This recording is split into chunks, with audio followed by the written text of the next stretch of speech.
अस्सलाम वालेकुम वरहमतुल्लाहि वबरकातुहू। मेरा नाम आसिफ है। मैं रिन्यूएबल एनर्जी इंजीनियर हूँ। बाय बॉर्न मैं मुसलमान हूँ और अल्हम्दुलिल्लाह बाय रिसर्च भी मैं मुसलमान हूँ। कुछ वीकनेसेस आई थी कुछ सालों पहले, मुझे इत्तेफाक हुआ पढ़ने का यूके के अंदर, और वहाँ पे मैं अपना माइंड जो है वो क्लियर करके गया था, क्योंकि अगर मैं यूके में पैदा होता तो हो सकता है मैं क्रिश्चियन होता। तो यूके गया और वहाँ पर क्रिश्चियंस पे भी मिला और डिफरेंट रिलीजन लोगों से भी मिला, और नॉटिंघम इस्लाम इंफॉर्मेशन पॉइंट के थ्रू मैंने दावत भी दी, उनसे मिला। और जिस तरह से डिबेट्स हुई, आपकी बुक्स हैं, अहमद दीदात की बुक्स हैं, उन्होंने बहुत हेल्पफुल की। और जब क्रिश्चियंस और डिफरेंट थे वो बेबस रह गए, तो मुझे मेरा यकीन और पुख्ता हो गया कि इस्लाम और कुरान के अलावा और कोई मज़हब हक नहीं है, यही सिर्फ हक है ताकि आमद तक, क्योंकि उनकी बेबसी देखी मैंने देखी वहीं पर। लेकिन कुछ सालों पहले सर एक शख्स है, वो भी IPCC अहमद दीदात के स्टूडेंट हैं, उन्होंने जो अभी क्लेम किया है, आप चाहें तो मैं उसका नाम भी ले सकता हूँ। उन्होंने कहा है कि कुरान की जो लिटरल मीनिंग्स हैं जो अरबिक हैं, अरबिक में आप जब ट्रांसलेट करते हैं तो उसकी जो लुगत है उससे ही आपको कुरान को अंडरस्टैंड करें। आप जो तफसीर देखते हैं या फिर कुछ हदीस हैं, उससे आप अगर देखते हैं तो वो कुरान की अंडरस्टैंडिंग बिल्कुल बदल जाती है। जैसे कि वो कहते हैं कि तौरात जो है वो मूसा अलैहिस्सलाम पे नाजिल नहीं हुई। तो मेरा क्वेश्चन ये है कि पूरी की फाउंडेशन ही जो है उसने डिस्टर्ब कर दी है, कि जैसे उसने कहा कि मस्जिद अक्सा जो है वो फ़लस्तीन नहीं है बल्कि वो पैलेस्टाइन में है। तो ये जो अंडरस्टैंडिंग है कि आप कि कुरान जो है वो सिर्फ कुरान से ही समझा जा सकता है, क्योंकि वो अल्लाह ने उसकी जो है जिम्मेदारी ली है, बाकी तो मैन मेड लोगों ने किताबें लिखी हैं सारी जो उसका क्लेम है। तो मेरी रिक्वेस्ट है कि अगर आप इसको क्लियर करें, इस अंडरस्टैंडिंग को, कि कुरान को सिर्फ इसी ट्रांसलेशन से ही समझा जा, क्योंकि उसको कुरान ने वो अल्लाह ने उसकी वो ली है। तो और रिक्वेस्ट है कि समझ गया भाई, कब से खड़े हुए थे, समझ गया आप सर। मैं समझदार हूँ मैं, और किसके बारे में बात करते हो भी जानता हूँ मैं। जज़ाकल्लाह। भाई साहब का सवाल है कि एक शख्स है पाकिस्तान में जो दीदा साहब का शागिर्द कहलाता है, और वो कहता है कि कुरान मजीद को लुग़वी मानी ट्रांसलेशन क्या है उससे समझ आ जा, हदीस से नहीं। कुरान में कई आयतें अतिउल्लाह अति रसूल, ओबे करो अल्लाह को, अल्लाह के रसूल को। कैसे ओबे करेंगे? अल्लाह के रसूल अभी जिंदा है नहीं, उनकी टीचिंग जिंदा है जी। इंतकाल हो चुका है, इंशाल्लाह जन्नत फिरदौस में मिलेंगे इंशाअल्लाह। तो किससे पूछेंगे आज की तारीख में? ये अल्लाह का तो कलाम है ना जी। अतिउल्लाह अति रसूल, ओबे अल्लाह ओबे द मैसेंजर। किससे पूछेंगे? किधर है? हदीस पूछो उनसे, सिंपल है। कोई भी अगर कुरान का बेस्ट कमेंट्री कुरान खुद है और अल्लाह के रसूल की हदीस, दो चीज, कुरान खुद और अल्लाह के रसूल की, ये बेसिक है। Best is Quran itself. कई जगह कुरान में दो जगह जिक्र है, तो commentary it is called itself. Number 2 अल्लाह के रसूल की हदीस, उसके बाद एंसेलरी, और हो सकता है साइंस, हो सकता है टेक्नोलॉजी, बाद में आएंगे। दो बुनियाद है अपने शरिया की, कुरान और हदीस। और फिर कुरान में ये भी लिखा है फसअलु अहल ज़िक्री इन कुंतुम ला तालमून। सूरह नहल सूरह नंबर 16 आयत नंबर 43, सूरह अंबिया सूरह नंबर 21 आयत नंबर 7, दो जगह लिखा है। उससे पूछो जो एक्सपर्ट है। यानी कुरान में सारे प्रॉब्लम का, एक जन ने पूछा खाना कैसा पकाना लिखेला है? मैं बोला हाँ लिखेला है। क्या लिखेला है? कुक से पूछो ना, कुक एक्सपर्ट है ना। फसअलु अहल ज़िक्री बोला तालमून, वो बावर्ची से पूछो बताएंगे कैसा खाना बन गया है। तो कुरान टेलीग्राफिक बुक है, तो बावर्ची से भी पूछ सकते हैं आप अगर आप खाना पकाना जानते, बराबर ना जी। तो कुरान के अंदर गाइडलाइंस दिए गए। Best is Quran itself, number 2 सही हदीस। एंड एंसेलरी भी हो सकता है, मिसाल के तौर पे आप एक्सपर्ट से पूछ रहे, आप साइंस का पूछ रहे। अगर आप लुगा से कुछ मिलता है आपको जी। तो एक होता है कि कुरान की तफसीर थ्रू कुरान, नंबर 1।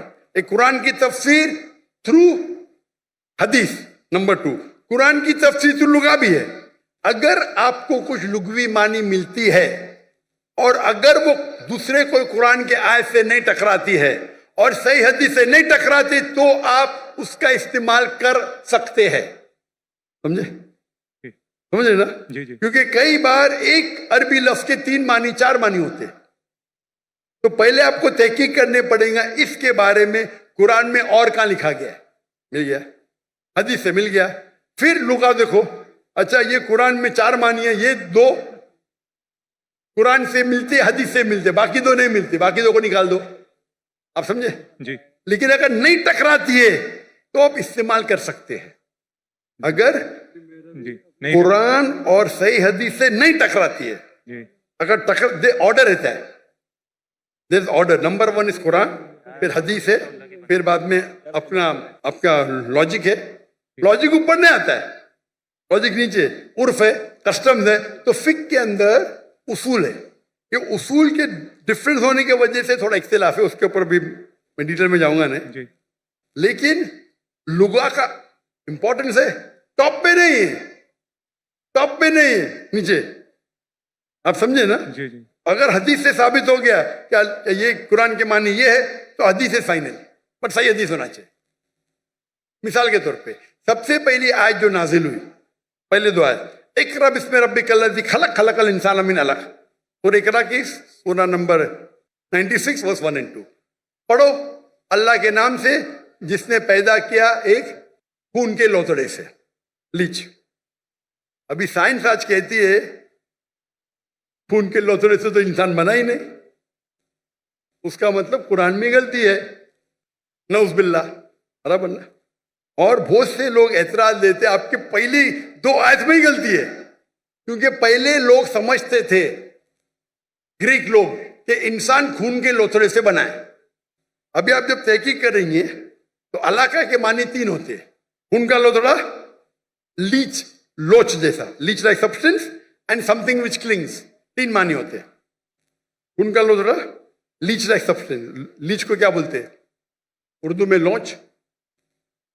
लीच को क्या बोलते हैं उर्दू में? जोंक. जोंक. जोंक. जोंक. जोंक. और तीसरा है समथिंग विच क्लिंग, जो लटकता है. तो कीथ मोर के पास जब गए थे और ये तीनों मानी दिखाए, कीथ मोर एक क्रिश्चियन था. जी. 1991 में 1922 में गए थे उनके पास. वो दुनिया का बेस्ट एम्ब्रियोलॉजिस्ट था.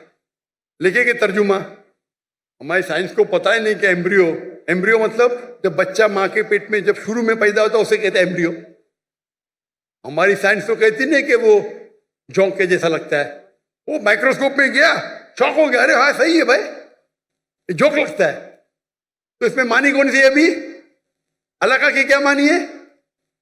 जोंक. समझ गए? बाद में उससे पूछे बाकी के बारे में क्या है? नहीं भाई, बच्चा लटकता भी है तो दोनों सही है. बच्चा जब मां के पेट में रहता है, वूम में रहता है, तो बच्चा लटकता है थ्रू द एम्बोलिकल कार्ड. एम्बोलिकल कॉर्ड के थ्रू लटकता है, बराबर. दोनों सही है. और रिसर्च करे पता चला कि दिखने के अंदर बच्चा शुरू में खून का लोथड़ा दिखता है, तो वो भी सही है. खून के लोथड़े से नहीं बना, लेकिन खून के लोथड़े जैसा लगता है. तो कुरान की जो आयत है, इक़रा बिस्मि रब्बिकल्लज़ी खलक़ खलक़ल इंसान मिन अलक़, अलाका के मानी खून का लोथड़ा, जोंक और लटकना, तीनों सही है. कोई भी हदीस से टकरा रहा नहीं, कोई भी तफसीर में लिखा नहीं, कोई भी तफसीर में लिखा नहीं कि ये लॉन्च के बारे में, जोक के बारे में. खून का लोथड़ा लिखा है, लेकिन वो गलत फहमी थी, क्योंकि खून के लोथड़े से बनता नहीं, खून के लोथड़े जैसे लगता है. आप समझ रहे ना? तो इस वक्त आप लुगा का इस्तेमाल करें, अच्छी बात है, लेकिन वो लुगा अगर कुरान के दूसरे आयत से टकराता है या हदीस से टकराता है तो उसको छोड़ देने का. आप समझ रहे ना? जी जी. तो लुगा की अपनी उसका दर्जा है, लेकिन नीचे.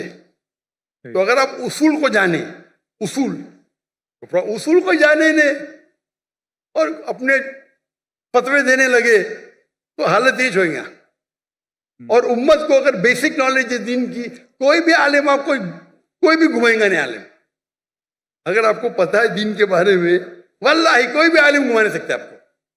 وہ پرابلم ہے ہم دین کے بارے میں جانتے ہی نہیں نا. میں آپ سے سوال پوچھتا ہوں, اگر ہندوستان میں حیدرآباد میں گاڑی پہلی بار آئی تھی بہت سال پہلے, تو ایک نواب گاڑی خریدتے, پہلی بار گاڑی آتی, امیر رہتے, مل جاتی گاڑی ان کو, تو گاڑی کے ساتھ ڈرائیور بھی آتی. کس کو چلانے آتا ہی نہیں, گاڑی کس کو چلانے آتا ہی نہیں نا, تو کمپنی اس کو ڈرائیور بھی دیتی ہے. تو نواب صاحب بولتے میری بیوی کو شاپنگ جانے کے, گاڑی کو باہر نکالو. تو ڈرائیور بولتے نواب صاحب گاڑی خراب ہو گئی, اب بھی صحیح کرو. تو بولے صحیح کرنے کے لیے 10 کلو گھی چاہیے, 20 کلو رائس چاہیے, باسمتی رائس, اور 30 کلو شکر. تو نواب صاحب اس کو 20 کلو گھی دیتے, 30 کلو باسمتی رائس اور 30 کلو شکر دیتے, اور گاڑی چلنے لگتی. میں آپ کو پوچھتا ہوں, آج آپ کا ڈرائیور بولا مجھے گاڑی صحیح کرنے کے لیے 20 کلو اصل گھی چاہیے, 30 کلو باسمتی رائس چاہیے, اور 30 کلو شکر چاپ دیں گے اس کو؟ Of course not. کیا کریں گے, لات مار کے بھگائیں گے نا, کیونکہ آپ گاڑی کے بارے میں جانتے ہیں, جی آپ دین کے بارے میں نہیں جانتے. تو یہ مسلمان کا جہل ہے. آپ دین کے بارے میں جان لیں گے تو کون آپ کو گھی نہیں پوچھے گا. آپ سمجھے نا. جی کل میرے بیٹے نے تقریر کی تھی اردو میں, کیا قرآن کو سمجھ کے پڑھنا ضروری ہے. ہو سکتا ہے کہ یہ ایگزامپل انہیں دیا گا کل کی تقریر میں, دیے نا, ماشاء اللہ آپ تھے. جی تو وہ پرابلم ہے. اگر کوئی ایک دم پیچیدہ سوال ہے فقہ کا, تو جا کے پوچھو. یہ بیسک کیا پوچھنے کا, ہمارا فرض ہے. اگر کوئی فقہ کے بارے میں تو جاؤ مولانا کے پاس, اچھی بات ہے. یہ بیسک چیز کے بارے میں کیا, آپ سمجھ رہے نا. تو if you know the basic knowledge کو نا میں گھمائیں گا نہیں. تو قرآن کو سمجھ کے پڑھو. الحمدللہ جہاں تکلیف آتی ہے نزول قرآن تو عالم سے بات ضروری ہے, لیکن یہ بیسک کس طریقے سے قرآن و حدیث پہ عمل کرنا چاہیے, تو ہر مسلمان اگر سیکھے. یہ ہمارے راہ نجات کی کتاب ہے, تو انشاءاللہ ہم اس دنیا میں سفل رہیں گے, آخرت میں بھی. جزاک اللہ.